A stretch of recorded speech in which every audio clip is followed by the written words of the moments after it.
Hello. Hey. Happy Tuesday, everybody. Happy Tuesday. I'm going to wait really quick while everybody gets on, but I just want to introduce myself. I am Brittany Wilder. I am an abundant life coach and also a master neurolinguistic programming coach. Hey, Vanessa. How you doing? And I have been off of Facebook Live, you guys, for maybe 2 months. It has been a while since I've been on, so bear with me with technical difficulties or whatever you may, see that's going on. I might be messing with some stuff and reorganizing things, but, just bear with me. I'm just, it's like I'm new to this again, all over again, right? Still trying to get my groove back. Yes, you have. I know, Tina, I've been gone. Hey, Tina.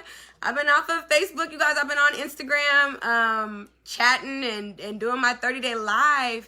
And it's been amazing, but I do miss this platform a little more. I'm not going to lie. Instagram ain't got nothing on Facebook. At least that's how I feel. But you guys, I am coming on live. I am coming on for a breakthrough with Brittany. You guys, today I have been really putting the finishing touches up on my book for my next course, which is on May 5th. It's called Motherless and Making It.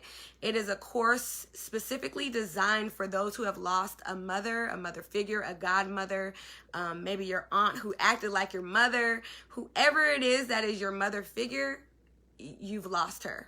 Okay, and so it's for those people who are maybe having a hard time, not quite sure what to do, maybe right in the midst of your grieving, you're not quite sure what the next steps are, whatever that case may be, y'all. That's what God put on my heart to create.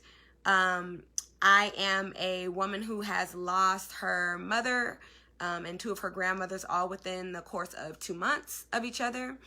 And I just felt the need to come on and just share a little bit about my story. Because I talk about things a little bit, right? But I haven't gone deep into it to explain to you exactly how much I went through in that course of 2 months.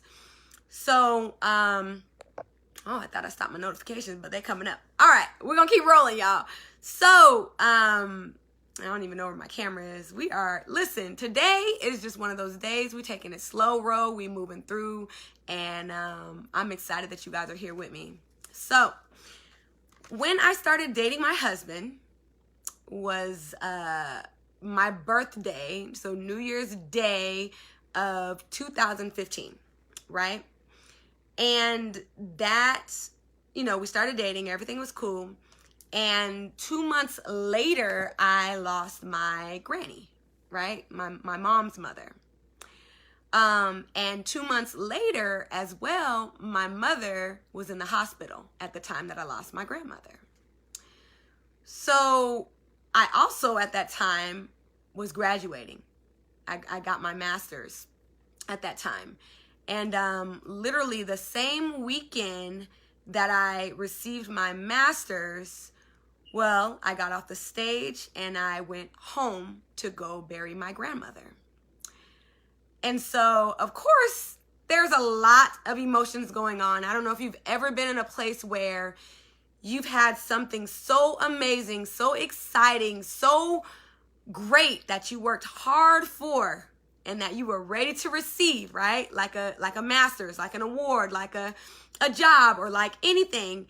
And then something tragic happens and it kind of takes away from that happiness. It takes away from all that excitement. It takes away from just all the good, bubbly good feels, right? Because it's kind of swallowed up by the bad stuff.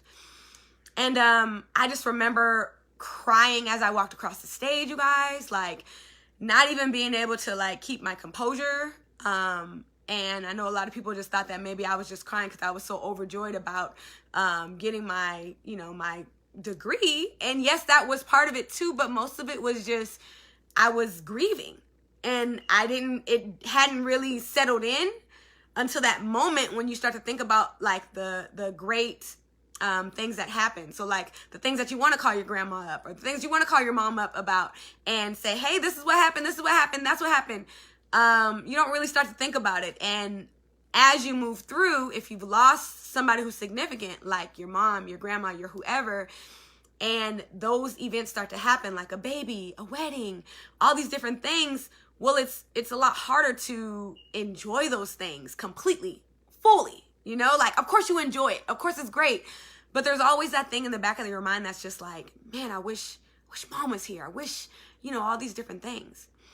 And so that happened, and I, you know, went home directly. Me and my sister went to my graduation with me, went to Washington, D.C. was where I graduated, a couple of my friends as well. We went right back home, got on the airplane, left, buried my grandmother, and then had to go visit our mother in the hospital. And my brother at the time, he lived in Washington, and so, you know, me and my sister, we lived out here, and so he really held it down for us. Like, I love my brother to death. He literally stepped in and really became that first child. We always joke around in my family because I'm more mature than he could ever be, and we always joke around. He's like, "You're the first child." No, like, you're the one that mom is da da da da. Like, we've always played around like that. But in his moment where my mother needed him to step up and be the first child and to handle things, he did exactly that. And I'll never, ever, ever forget him for that. And I love him so much for that. And I know that it was hard because he was doing it alone. Because, you know, me and my sister, of course, we were a phone call away, and, you know, we weren't there beside him. You know, it's different, right? So my brother was the one handling all the stuff, all the medical stuff. And so we go in, and we're in there seeing my mom, and, you know, instantly I recognize that she's not herself. Not herself at all. My mom was filled with joy. My mom was that lady, that energy, that boom. She walked in the room, like, you know, like, she's bringing that good energy. And so when we walked into her room, I just remember her just being really quiet. She was sleeping a lot. There were a lot of different things going on at that time. And I remember really trying to hold my composure, right? Because I'm an empath. I feel her pain. I know she's in pain. I feel it. And so I'm walking in here like, okay, prepare yourself, prepare yourself, prepare yourself. I'm telling myself, prepare yourself, prepare yourself. You don't know what this is going to look like. You've heard on the phone. You don't really know, but you're going in. So get it together, Britt. Get it together. I got to tell myself that all the time, y'all. Anytime I'm going through anything, it's emotional, I got to tell myself to get it together because I will boohoo cry in a second. And so I went in, and I just was, you know, trying to be bubbly. My brother and sister were there, and, you know, some of our other family members were there, some cousins and stuff, and we're joking around and stuff. But at the same time, I'm just like, Lord, what is going on? Like, what's happening? Like, my mom is one of those people that, sorry, y'all, I don't know what happened. She had been in and out of the hospital a lot of her adulthood. She had been in and out of the hospital for heart attacks and, you know, all kinds of different personal, you know, issues. And so I'm just like, oh God, you've done this before. You've turned it around. You've done this before. I know you can do this again. You've done this before. But my mom wasn't even like my mom. Like, she had an infection that started in her legs that went through her body. And they had tried to, like, clean it and you know, protect it and heal it and all these different things for months. And it just, her body wasn't taking to the healing. Her body wasn't doing any of that. And so what was going on was that this infection was now in her blood, and your bloodstream, it goes everywhere. So this infection is in her whole entire body at this time. And I don't know if you've ever been around anybody who's had an infection that has been that bad, but when that infection is that bad, then people start to show different signs of, like, my mom was showing signs of Alzheimer's. She was having memory loss. So, whew, I told y'all I've never explained this to this capacity, this right here. But she was showing signs of Alzheimer's. So she didn't fully recognize, you know, she recognized who her kids were, but you could tell that she was kind of in and out in a daze. And so I remember at that time, you know, the doctor was telling us that we needed to make a decision. We needed to make a decision about her life and what was going to happen next. And I just remember my brother saying, you know, we're not making a decision yet. Like, my mom needs to see her family. Like, everybody's coming up to see her. Everybody's coming up to be with her. And she would want that to happen. So we're not going to make a decision yet. We're going to wait until, you know, of course they try to, you know, tell you about the different options and different things that can happen. You know, make her comfortable was, you know, thrown around a lot in the course of talking to this doctor. And I couldn't handle it. My brother had to be the one to, you know, hold it down. Like I said, I love my brother for that, because he really came through at a time where I thought that I would be strong enough to handle it. I always thought I would be strong enough to handle it, and I wasn't. And they called me the strong one in my family, right? But at that time, we had to make some tough decisions about her health, about what would happen next. And, you know, we didn't make the decisions until the following week, where we all got together on the phone and we talked about it. And we said, yeah, we're going to go through with it. And, you know, she's really in pain and, you know, all the above. And so at that time, they had talked about, you know, taking her off of, you know, the different medicines, the different, you know, things that were, you know, keeping her going, all these different things. And, you guys, I've never felt anything like that at all. But I was in a relationship with my husband, right, at this time. And I remember when I was going through the toughest parts of making decisions and having to talk to the medical team and having to do all these different things, that was the time where I pushed him away. I was just like, I don't want to be, you know, I don't want you to see me like this. I'm not even really who I am. I'm grieving right now. I'm going through it right now. I'm not even really who I really am. Like, and you don't even get to be around the girl that you liked from the beginning. Like, I'm a whole new person because of what has happened in these last few months. So, when we got the call about my mother passing, I remember immediately telling my friends and my sister, because my sister lived with me, and, you know, my boyfriend lived with me at that time. I remember immediately saying, let's go get some wild turkey. Y'all, wild turkey was Wanda Thompson's favorite drink. And we drank that big old bottle of wild turkey. We had shots. We cried our eyes out. We got phone calls from family members of all over the world that called us just to apologize, just to say, you know, your mom was a beautiful spirit, all the above. And it was a really, really tough time. And I found myself drinking every day. Like, not just sometimes. Every day I needed a drink. Losing my mom was one of the hardest things I have ever done in my life. And that's why I know it's no mistake that God has woke me up in the middle of the night to create a course for people who have lost their mother specifically. I know it's not a coincidence. Not at all. It's the fact that I've gone through this and I've done my healing work. So, like I said, after we lost my mom, I started drinking. I think I even started smoking. I was smoking a little bit. I know I was smoking weed, y'all. I know I was messed up in the head. I know I was doing anything that I could to relieve any pain. And that was masking it with all kinds of substances. Be honest, all kinds of substances. And anybody who has been in some excruciating emotional pain where your heart literally is breaking, you might have been in that place where you've used all kinds of substances too. And I'm being honest with you guys, because that's what I did for a long time. A long time. Definitely used a lot of substances. Definitely drank a lot, for sure. Definitely smoked a lot. And in the midst of that time, I didn't want to do my healing, right? I'm one of those people that I'm like, I know I got to do it, but I don't want to do it right now. I'm just going to live life. I'm just going to do what I need to do, right? That's how I was back then. And so I knew eventually it would catch up with me. Y'all, I'm talking about, it was a hard road. I would go into work. I was a case manager at that time. Yo, Grady, I hope Grady's not on here, honey, because Grady gonna be like, oh, for real?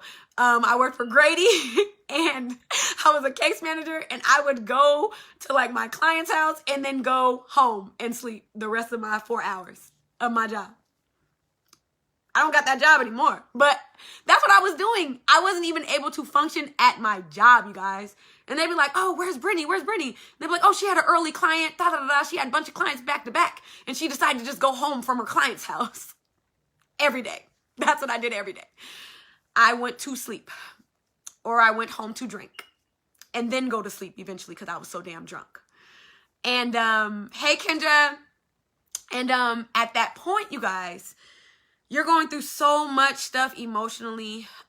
We're having to deal with the different things that come after death, you know, my mom's death, like, you know, splitting up money and, you know, different, like that is a headache by itself. You know, deciding on what is what, where we're going to keep this, what are we going to do with that, like everything. And I just, you know, at that time, I wasn't able to deal with that. And I was crying every day. I was a mess, you guys. And my husband stood by me the entire time. And I've always been like, I remember early on, I was like, listen, you don't gotta be with me because I'm a mess and I'm not even who I really am. And it's not fair to you. Like, I'm talking about boohoo crying every night. And this man's like, girl, chill. Lay your head on my shoulder. Like, chill. I got you. Like, don't worry. But I was really like pushing him away. Like, I don't want to do this to you. It's not fair. It's not fair. And he's like, girl, chill. I'm in love with you. You don't even know it. It's only a few months in. You don't even know it. Right? But I didn't know it. I'm just like, no, go ahead. Just leave. Just go date somebody else. Be with somebody else who's not broken. Because I'm totally broken right now. And I'm a mess. And I'm a wreck. And I'm being reckless. And I'm drinking. And I'm smoking. And I'm masking all this pain and trying to figure out what the hell life looks like without my mother. Right? Y'all, I don't know what's going on my phone. But I never pictured that happening that soon. Right? My mother was too young. She's 59 years old. She was 59 years old. I love it. And all your brokenness, still loving you, girl. Yes. Right. And all my brokenness. Yeah. He was there. That's how I knew he was going to be my husband. Because he was, and I was a mess. I'm talking about I'd be asleep all day. I'd be drunk all day. And he's still like, what you want to do? What you want to eat? What you want to, like, it's a normal relationship. And I'm like, yo, nothing's normal about this. I'm grieving. I'm losing it. Like, I'm trying to, and he helped me a lot. Like, him just, that normalcy, it just helped me a lot. Like, somebody still loves me. Somebody still cares about me, even though I'm a damn mess.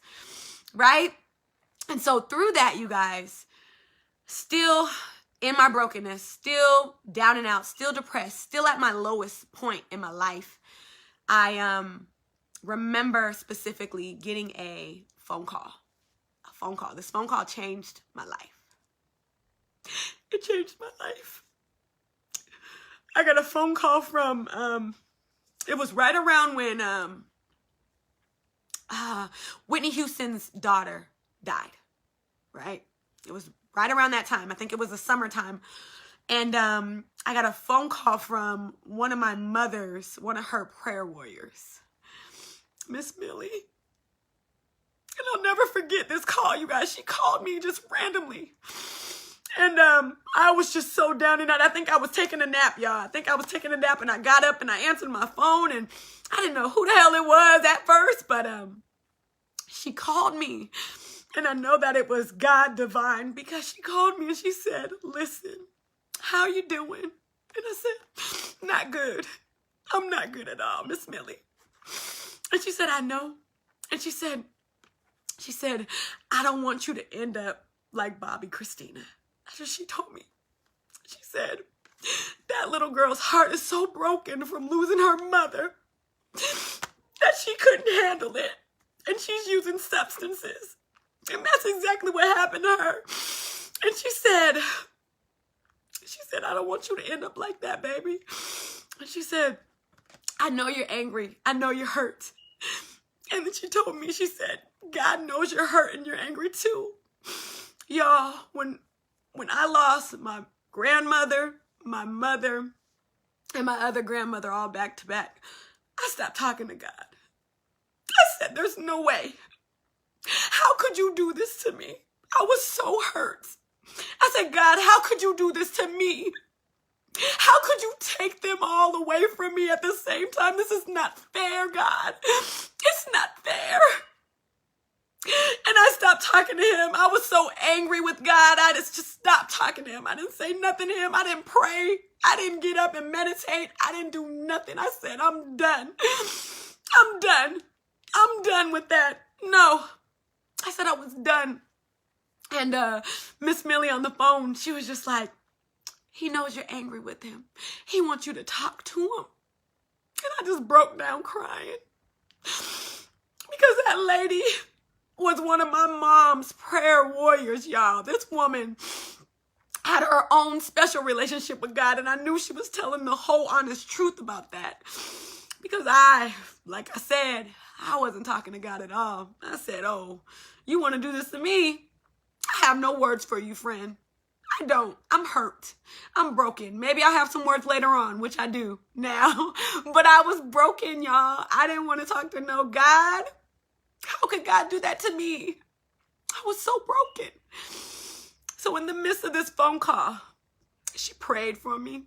She gave me some scriptures. And I got up out of my brokenness. I got up out of my depressed state. And the first thing I did was look for therapy. I looked for a therapist. And I started going to therapy. And I stopped drinking heavily. And I started writing in my journal. I started praying again.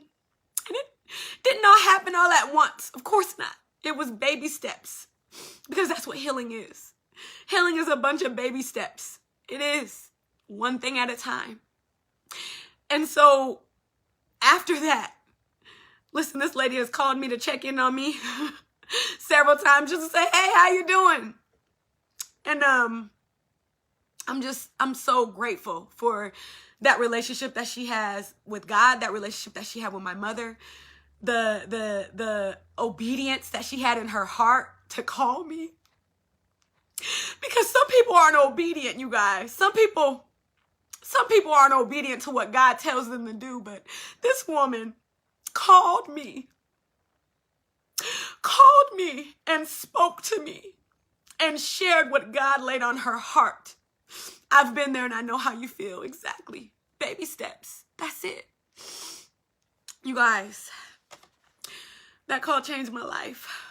And I know that when you are angry with God because he's taken someone that you love so dearly, he's taken your mother figure, your grandmother.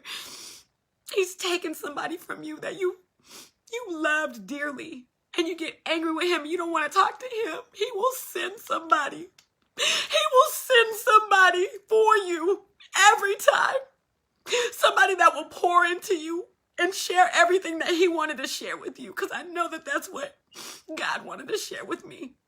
I know it's what he wanted to share with me. You got to get up. You got to heal. You got to work. You got to work. And it's going to be hard work, but it's going to be so worth it. And I thank God for that, because that was the turning point for my life. That was the turning point for my life that summer of 2015. Turning point of my life, you guys. It really was. God will do it. He will bring you through it. Absolutely. Every time. Every time. Every single time, Melody. But you guys, that was the turning point of my life. A couple months later, I got married. A couple months later, I had my baby. A couple months later, I started teaching. A couple months later, and it was just like one after the other, after the other, after the other. And you guys know that saying that says, God will give you double for your trouble. Yeah, he does that. He does that. He does exactly that. Double for your trouble. Every single hurt and pain and breakdown that I went through, God gave me double for my trouble. He brought my husband, my baby girl, who is exactly like my mother, so that I'm reminded by her all the time. She is with me all the time. With me all the time. Always in my heart. That was my mom's favorite saying to say to us. My mom was preparing us for her to pass a long time ago. Early on, you guys. My mom, she didn't know, but I had a feeling that she knew. Right? It's like, you know. She knew that we would have to go on without her. She knew that it would happen early on, and I know that that's why she trained us up We would have conversations all the time. My mom would say, where am I going to be if I pass? Always in your heart. And we used to say that, always in your heart. Always in our hearts. And that's exactly where she's at. She's in my heart. She's in my little girl. She's in some people when they talk to me and they say something that reminds me of her. She's in one of my coaches, my writing coach, her spirit. It's the same spirit. She's everywhere. My mother is everywhere. And that's the thing that allows me to continue to heal. Continue to heal. Because this healing process is not a one-day thing. It's not a one therapy session thing. It's not that. It's all the things. It's all the things. It's the therapy. It's the life coach. It's your life coach named Brittany Wilder, right? It's classes. It's getting around your family. It's talking about the memories. It's going through the pictures. It's all of those different things together. It's all of those things together. That's what true healing looks like. When you're grieving someone you love, it's all those things together. And so I know that God put this on my heart to share with somebody who currently is, or who still is grieving from maybe somebody you lost a while ago, and you're still grieving. Still grieving. I know God put that on my heart for this. And I know that if that is you and your heart is being tugged on, you crying right now because you're thinking about how you lost your mom, your grandmother, your whoever, then this is the class for you. Motherless and Making It was a class built for you. It was designed for you. It's a course where we're going to go through and discuss every aspect of this grieving thing, where we're going to discuss every aspect of how we honor those who we have lost. We're going to go through it. We're going to talk about it, and we're going to heal through it. So if you know that you are going through a grieving process right now, go ahead and register for this course. Starts May 5th, you guys, 6 o'clock, May 5th. Register, get in. There are only 4 spots left. It is filling up like that. I've never seen a class before like it, ever. And I only wish that I would have had a class like this when I was going through what I was going through. Oh my gosh. Do you know how faithful I would have been? I would have showed up right on time. I would have had my pen and my pencil and my paper to take all my notes. Oh my God, I only wish somebody made Motherless and Making It at the time that I was going through it. I wish I would have saw that going down my timeline. I wish I would have saw it. I would have signed up like, boop, oh, it's $97, oh, boop, boop. Quickly. You guys, thank you for joining me, listening, tapping in, sharing your comments. I appreciate every single one of you guys. I love you guys completely. Like I said, Motherless and Making It, that's a course for you. If you are also in a place where you're just feeling like you need a breakthrough, you're just struggling with it can be anything. Maybe you're struggling, feeling stuck in your job, feeling stuck in your relationship, dead-end relationships, dead-end jobs, dead-end anything, friendships, whatever the case may be, and you feel like you need a breakthrough. You really need to find your way because maybe you've lost your way. Book my link and let's do a one-on-one complimentary breakthrough call for you. Okay? Do that. I love you guys. I will talk to you guys next time, which is tomorrow. I'm still on my 30-day live, y'all. 30-day lives. I'll be on Instagram, though, tomorrow. I wanted to come back on. This is my day that I do my original call. This is, Tuesday, 7:30. It's the day that I do my original call. So I thought I would come on Facebook. I'm probably going to upload this to Instagram, and we'll call it like so. But I love you guys. I'll talk to you guys later. Thank you so much, and I'll talk to you guys soon. Bye.